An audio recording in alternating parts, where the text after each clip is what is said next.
¿Qué tal, hermanos? Reciban un cordial saludo para esta nueva emisión de tu programa Reflexiones de la Biblia. En el día de hoy vamos a tocar un tema muy interesante que lleva por título Los hermanos se encuentran. Bienvenidos una vez más a BioChannel, tu canal.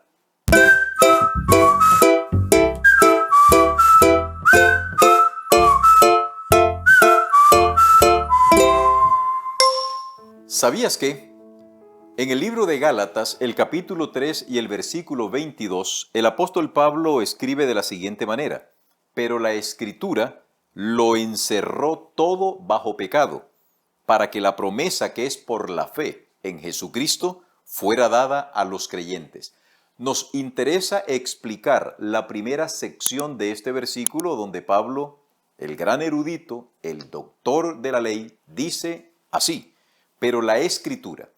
Cuando Pablo habla de la Escritura, no se está refiriendo a toda la Biblia que nosotros hoy conocemos. Se refiere de manera concreta, particular y específica al Antiguo Testamento. En consecuencia, debemos entender esta expresión a la luz del Antiguo Testamento, que eran las únicas escrituras que existían tanto en el tiempo de Jesús como en el tiempo de los apóstoles. Pero la Escritura lo encerró todo bajo pecado. En el Antiguo Testamento vamos a encontrar que se traduce la palabra pecado de varios vocablos hebreos. En esta ocasión nos vamos a referir solamente a unos 3 o 4. En primer lugar, se habla del vocablo hatat. Este es el vocablo más empleado para referirse al pecado, y pudiésemos decir que se refiere a la condición del ser humano desde que adquirió el así ilustrado o eufemísticamente hablando el virus del pecado, hatat. El segundo uso que aparece en el idioma hebreo es aguón. Esta palabra también se utiliza como pecado, pero tiene otra connotación, tiene que ver más con un pecado propio, un error propio que yo cometa de manera específica. La tercera palabra es asham y se refiere a algo así como a un sin culpa, como a la culpa que yo puedo tener, aún se me chispoteó. Y la cuarta palabra es la palabra peshá. Esta palabra sí implica un acto abierto de rebeldía contra Dios. Por eso en el Nuevo Testamento vamos a encontrar que Jesús mismo dice: todo pecado será perdonado al ser humano, menos el pecado contra el Espíritu Santo. El pecado contra el Espíritu Santo es un pecado peshá. Para ese pecado no existe ningún tipo de sacrificio. Así que, ¿sabías que en el Antiguo Testamento se utilizan varios vocablos que son traducidos al español como pecado, pero que tienen distintas connotaciones? Se nos acabó prácticamente el mes de mayo. Hoy nos encontramos en el día lunes 30 de mayo con el tema titulado Los hermanos se encuentran. Ayer dejamos a Jacob peleando contra el ángel de Jehová. Ayer dejamos a este hombre de Dios, a este héroe de la fe, sumido en un profundo combate.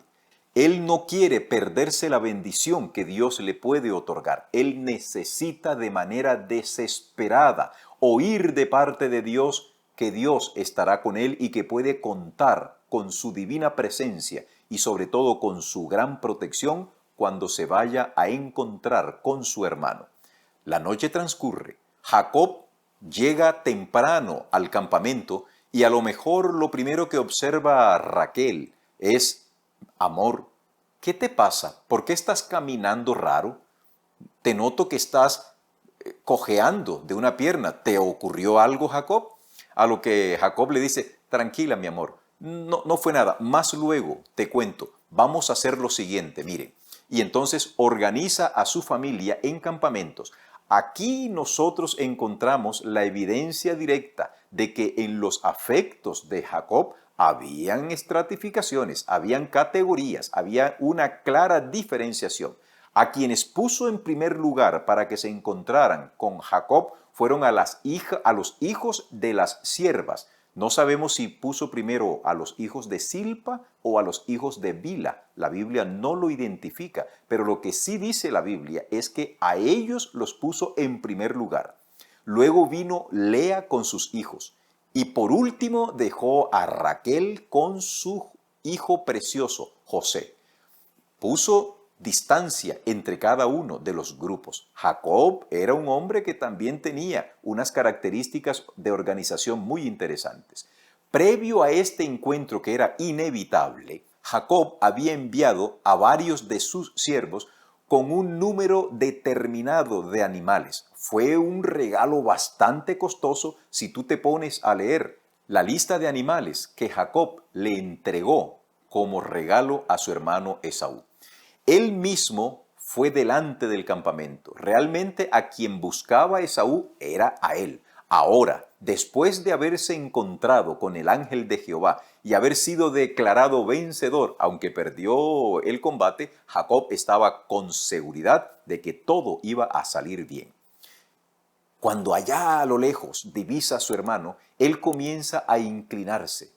Una vez, 2 veces, se inclinó en total 7 veces. El autor de nuestra lección nos indica que esto puede tener relación con las 7 bendiciones que Isaac le entregó a Jacob. Esto es algo que no debe ser pasado por alto, aunque no necesariamente tengamos que darle el énfasis a esta similitud.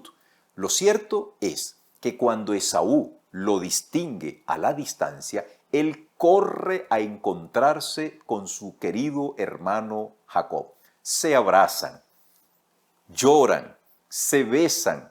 No sabemos el diálogo, no sabemos qué ocurrió cuando se encuentran por primera vez. La Biblia no nos indica qué expresiones hubo, pero yo he tenido oportunidad de encontrarme con viejos amigos a quienes me da mucho gusto poder saludarlos.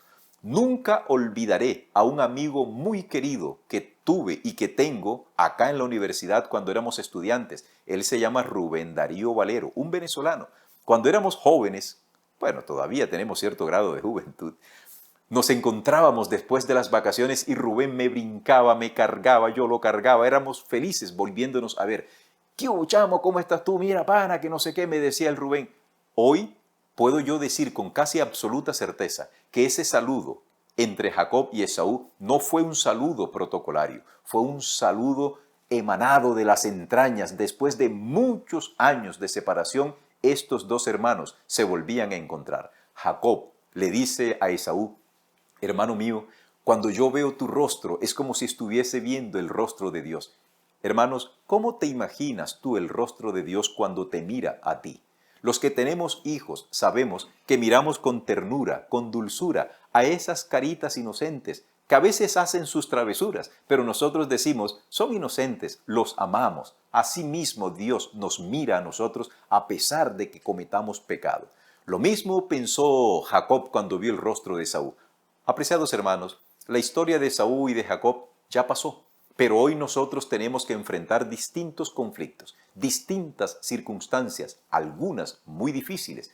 Puede ser una enfermedad, puede ser la pérdida de un trabajo, puede ser que nos tengamos que afrontar con que un hijo de nosotros decidió por voluntad convertirse en un drogadicto, o alguien cometió un error gravísimo que ofendió la dignidad de nuestra familia. No importa cuál sea la naturaleza de la prueba o del enemigo que tengas que enfrentar, ve seguro que Dios está contigo.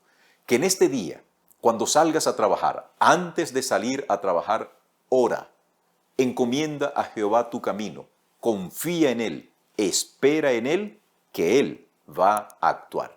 Que la paz del Señor esté contigo, mi querido hermano y amigo, y que del cielo se derramen sobre ti raudales de luz, es mi deseo para ti y para tu familia. Bendiciones.